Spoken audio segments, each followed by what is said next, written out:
Bom dia. Dormiram bem? Pela cara de vocês, não, né? Sejam bem-vindos. Muito bom estar com vocês nessa manhã, glorificando o nome do Senhor. Vamos orar, depois vamos meditar na palavra do Senhor. Te glorificamos, Senhor. As tuas misericórdias se renovam sobre nós a cada manhã. Grande é a tua fidelidade. É um privilégio, Senhor, poder parar as nossas atividades e obrigações e dedicar esse tempo para aperfeiçoar habilidades musicais, para glorificarmos o teu nome com excelência. O Senhor é digno, o Senhor merece isso. E nós estamos aqui, Senhor, essa manhã porque nós te amamos. O Senhor é o nosso Deus. O Senhor é o amado de nossas almas. Permita, Deus, que a tua graça seja compartilhada conosco, que sintamos a tua presença, que a tua glória venha impactar a nossa alma e nós sejamos transformados à imagem de Jesus. Pedimos tudo isso no nome do teu Filho. Amém. Amém. Vamos abrir em Hebreus capítulo 11.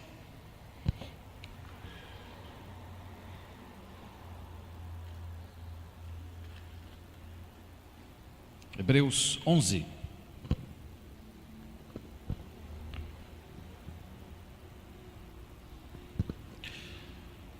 Na nossa tarefa de viver a vida cristã e de buscar a santidade, algumas vezes Deus nos chama a fazer coisas que parecem loucas para o mundo e, se duvidar, até para alguns cristãos. Nós sempre gostamos de pensar a santidade como sendo simplesmente separação da impureza. Mas eu entendo que santidade, embora envolva isso, é mais do que isso. Santidade é obediência. Santidade é você atender a um chamado de Deus que foi no dia da sua conversão. Um chamado em que Ele deu a vida por você e agora você entrega a vida por Ele e para Ele, de tal maneira que não é mais a sua vontade, é a vontade do Senhor que prevalece. Então, não há santidade sem obediência. Deus quer que você obedeça a Ele, mesmo quando as ordens dele parecem difíceis, mesmo quando se parecem situações em que você vai ser exposto, que você vai ter algum tipo de perigo. Independente do que for, Deus quer que você obedeça. O capítulo 11 de Hebreus apresenta uma série de pessoas que viveram assim. Eles obedeceram a Deus. Deus revelou para eles o que queria que eles fizessem e eles fizeram. E o objetivo da nossa meditação hoje, pela manhã, é mostrar para vocês que há uma relação muito próxima na Bíblia entre santidade e fé. A ideia é que quanto mais fé você tem, quanto mais Deus aumenta a sua fé, sua confiança, o seu deleite em Deus, quanto mais o Espírito Santo faz isso crescer, mais você obedece.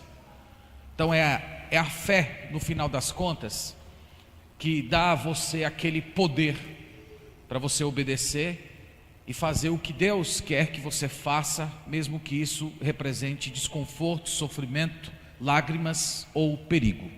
E é isso que nós vamos ver aqui. Então, bem rapidamente, eu quero ler com vocês o verso 4. Vamos começar com esse exemplo, que é um exemplo de adoração. Hebreus 11, verso 4 diz: pela fé, Abel ofereceu a Deus mais excelente sacrifício do que Caim, pelo qual obteve testemunho de ser justo, tendo a aprovação de Deus quanto suas ofertas. Por meio dela, também mesmo depois de morto, ainda fala. A situação de Abel foi desse jeito. Deus revelou para ele como ele queria ser adorado, e Abel creu. Deus revelou também ao seu irmão Caim como ele desejava ser adorado, e o seu irmão não creu. resolveu fazer do seu jeito e por isso ele foi rejeitado. Então Deus apareceu a Abel, ensinou como ele queria ser adorado, ensinou como se portava na presença dele e ele acreditou. Então nós somos chamados, irmãos, a viver assim. Vocês hoje, jovens, estão diante de tantos valores que são colocados diante de vocês. Vocês todo o tempo estão sendo bombardeados com informação que uma vida legal é uma vida em que você tem fama, é uma vida em que você é notado, em que as pessoas respeitam, reverenciam você, que uma vida legal é uma vida em que você busca a realização de todos os seus desejos. Vocês são bombardeados com isso. Mas quando vocês leem a Bíblia, na Bíblia está escrito: aquele que quiser ser o primeiro, se torne o último. A Bíblia diz que você não deve desejar ser rico, porque aqueles que desejam ser ricos caem em tentação, cilada.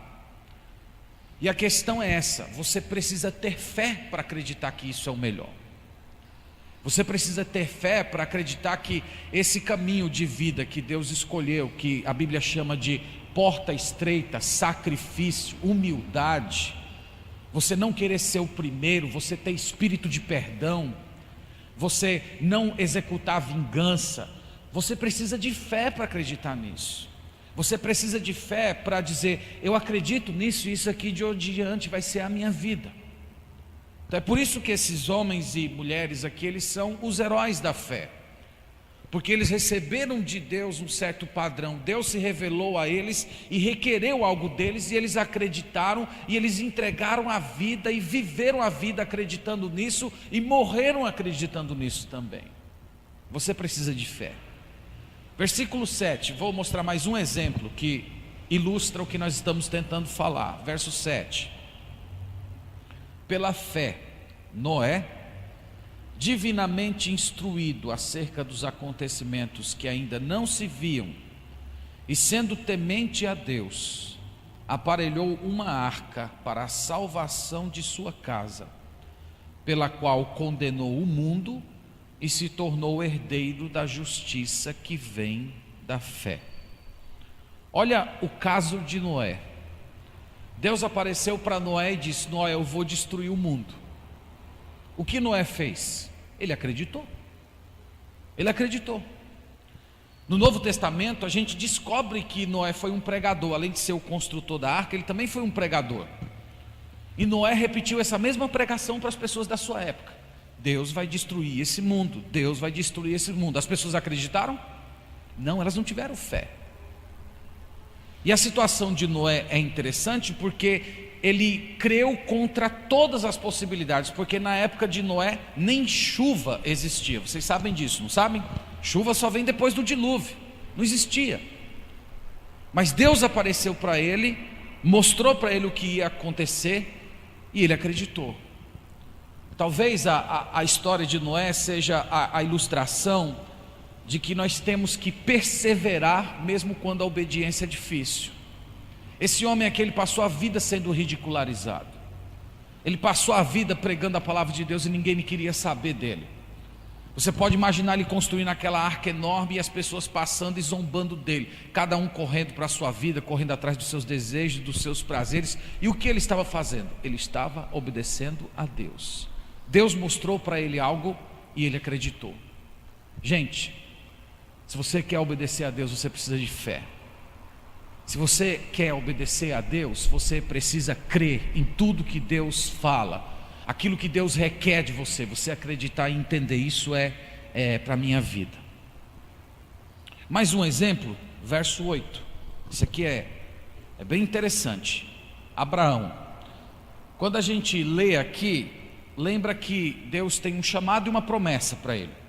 Um chamado e uma promessa. Verso 8: pela fé, Abraão, quando chamado, obedeceu, a fim de ir para um lugar que devia receber por herança, e partiu sem saber aonde ia. Pela fé peregrinou na terra da promessa, como em terra alheia, habitando em tendas com Isaque e Jacó, herdeiros com ele da mesma promessa. Abraão recebeu um chamado e uma promessa. E o que a Bíblia diz? Ele creu, ele acreditou. Você acha que foi fácil para Abraão? Imagine se Deus aparecesse para você e dissesse ali, ó, você vai na orla marítima, você vai entrar num barquinho e vai pelo Oceano Atlântico, vai embora. Deus, mas para onde eu vou? Não interessa, vá.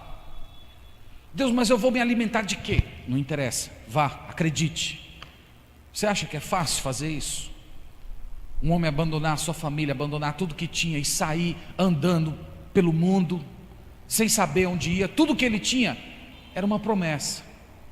E a Bíblia diz que ele acreditou.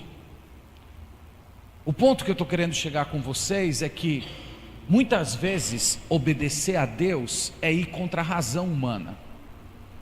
Noé, Abraão, como é que você acha que as pessoas tratavam ele? Então toda vez que você se dispor a obedecer a Deus, que você for levar a vida cristã a sério, você pegar tudo que você aprendeu e dizer, de hoje em diante eu vou viver isso, as pessoas vão rir de você, as pessoas vão zombar de você, vão chamar você de tolo, vão dizer que você está perdendo o seu tempo, que você está jogando sua vida fora. E para você perseverar e continuar acreditando sem desanimar, pelo tempo que Deus quer te manter nesse mundo, você precisa de fé, porque sem fé você não vai conseguir persistir. Todos vocês conhecem Mateus 6,33 de cor, não conhecem? Lá tem a gente pode dizer, tem um ensino e uma promessa. Qual é o ensino? Buscar o reino de Deus e a sua justiça em primeiro lugar. Qual é a promessa? Todas as coisas serão acrescentadas. Eu mostrei para vocês até agora só exemplos positivos, exemplos de pessoas que receberam um chamado e eles creram e fizeram. Eu quero terminar mostrando um exemplo negativo de alguém que também recebeu um chamado de Deus, mas não acreditou. Ele não teve fé. E está lá no primeiro livro dos Reis. Vamos até lá, por gentileza. Primeiro livro dos Reis, capítulo 11.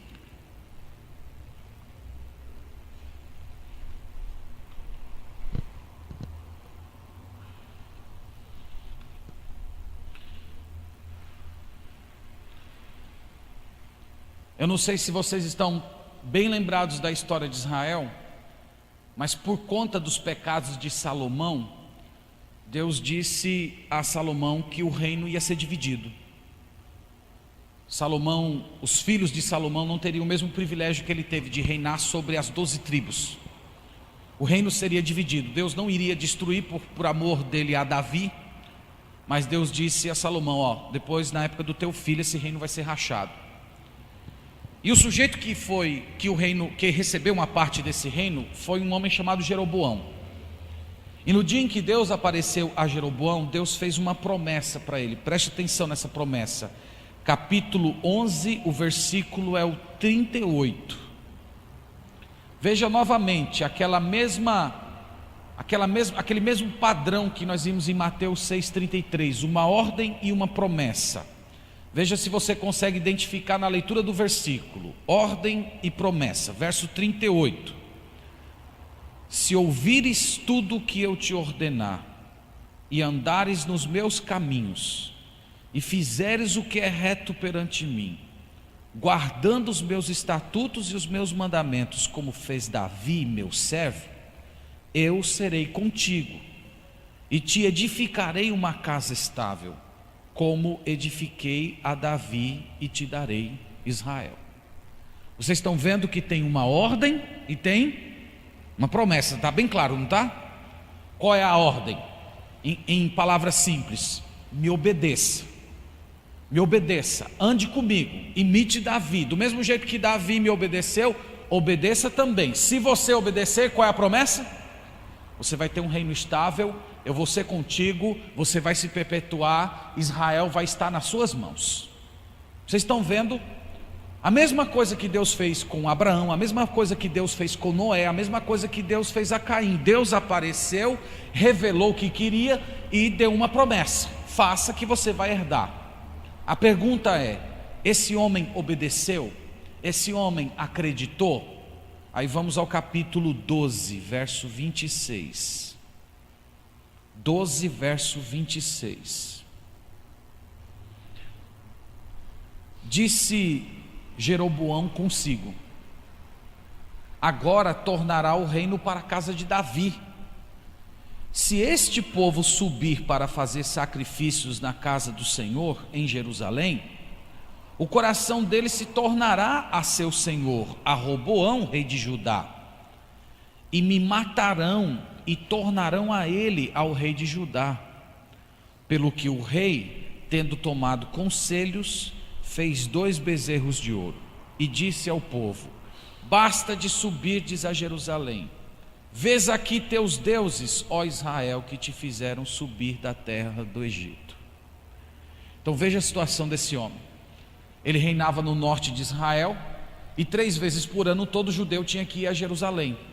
Só que Jerusalém era o reino de Roboão, seu adversário, e ele via o povo descendo para Jerusalém para adorar. Ele começou a ficar com ciúme e com medo, e diz: esse povo está voltando aí, chega lá, Roboão vai fazer a cabeça deles, eles vão voltar, vão me matar e vão colocar Roboão como rei no meu lugar. Então o que eu vou fazer? Vou construir 2 bezerros de ouro aqui, e vou dizer para eles que eles não precisam mais ir a Jerusalém para adorar, eles vão ficar adorando aqui. E aí ele fez isso, e ele repete aquela mesma frase de Arão: eis aqui, Israel, esses são os deuses que te fizeram subir do Egito. A pergunta é simples: ele acreditou na promessa de Deus? Ele não acreditou. Deus disse: se você me obedecer, se você andar comigo, você vai ter Israel nas tuas mãos, eu vou ser contigo, o teu reino vai se perpetuar. Mas ele não acreditou. Foi por isso que ele falhou. Deus deu uma ordem, Deus deu uma missão, e ele não teve fé, ele não acreditou naquilo que Deus disse. Antes de você e eu criticarmos esse homem, vamos pensar na nossa vida.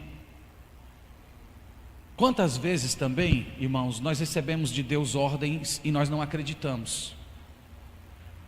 Deus, por exemplo, diz que nós devemos ser humildes, não é isso? Temos que ser humildes. Jesus falou: lavar os pés uns dos outros. A Bíblia diz, 1 Pedro 5, que Deus resiste aos humildes, mas parece que a gente não acredita nisso. Aos soberbos, perdão, né? Ele dá graça aos humildes e resiste aos soberbos. Obrigado, pastor. A questão é que parece que a gente não acredita nisso, porque a gente sempre quer exaltação, a gente sempre quer o primeiro lugar, a gente sempre quer ser reconhecido.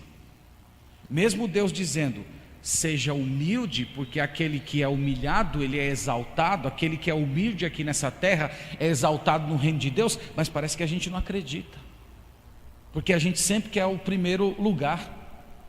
A gente lê na Bíblia e diz assim: não vos vingueis, a vingança pertence ao Senhor. Mas parece que a gente não acredita nisso, que nós é que nos queremos vingar. A maneira como nós somos explosivos quando alguém provoca a gente demonstra isso. Nós não acreditamos no que Deus está dizendo. Nós não acreditamos que nós temos que nos libertar do desejo de ser vingança. Quando alguém pisa na bola com você e você vê aquela pessoa bem, sem sofrer nenhum problema, sem quebrar a cara, nós ficamos com raiva. Parece que nós queríamos ter aquele senso de ver aquela pessoa sofrendo pelo menos um pouquinho, para a gente dizer: por que nós somos assim? Porque nós não acreditamos naquilo que Deus diz, nós não acreditamos na palavra de Deus. A gente lá lê em Hebreus capítulo 3 assim, ele fala mais ou menos as seguintes palavras: não vos deixe ser levados pelo engano do pecado. Então a exortação é: não brinque com o pecado, não se permita ser levado por esse engano, ser enganado todo dia. Parece que a gente não acredita, porque a gente brinca com o pecado, a gente brinca com fogo, a gente anda na beira do precipício, a gente se apaixona por aquelas coisas que a gente sabe que vão nos destruir. Gente, Fé e santidade andam juntas. Se você quer viver uma vida que agrada a Deus, você precisa orar que nem os discípulos de Jesus um dia oraram: Senhor, aumenta a nossa fé. Que essa seja a sua oração hoje pela manhã. Senhor, aumenta a minha fé, faz-me crer mais. Lembra que a fé, ela não é necessária apenas para você se tornar cristão. A fé é necessária para você viver como cristão. A Bíblia diz que sem fé é impossível agradar a Deus. Se você quer viver uma vida que agrada a Deus, se você quer acreditar nas promessas, nas verdades bíblicas, mas não acreditar só com a sua cabeça, mas acreditar com o seu coração, acreditar que tudo que Deus diz aqui é o melhor para você, mesmo que isso te cause dor, você precisa de fé. Então ore ao Senhor essa manhã e peça: Senhor, aumenta a minha fé, me ajude a crer. Especialmente vocês jovens, especialmente vocês são tão bombardeados com valores, com ensinos, com companhias, vocês são tão bombardeados com coisas que desagradam a Deus. Peçam a Deus para vocês crerem mais. Peça para Ele visitar o coração de vocês com o Santo Espírito e despertar essa fé dos heróis de Hebreus, para você pegar todas as promessas de Deus, todas as verdades de Deus e acreditar nelas de fato e viver como elas sendo reais em sua vida. Amém. Vamos fazer uma oração.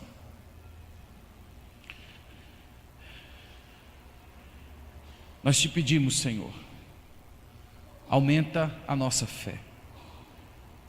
Tem misericórdia de nós. Abre os nossos olhos espirituais, Senhor. Ajude-nos a receber, a acolher a Tua palavra em nosso coração, com toda a abertura de alma, desejo de Te obedecer. Todas as vezes, Senhor, em que nós fomos colocados entre os valores da Tua palavra, do Teu reino, e os valores desse mundo, dê-nos força para crermos somente em Ti, acreditarmos somente na Tua palavra e vivermos a Tua vontade, mesmo que isso produza nas pessoas desprezo, zombaria por nós, ou até mesmo dor em nossa carne. Nós entendemos que servir ao Senhor é a melhor coisa da nossa vida, mas nós te pedimos, Senhor, abre os nossos olhos espirituais e aumenta a nossa fé, para que a Tua palavra se torne verdade em nossa vida. É o que nós pedimos ao Senhor, no nome de Jesus, amém. Amém. Deus abençoe. Tem mais alguém para vir aqui?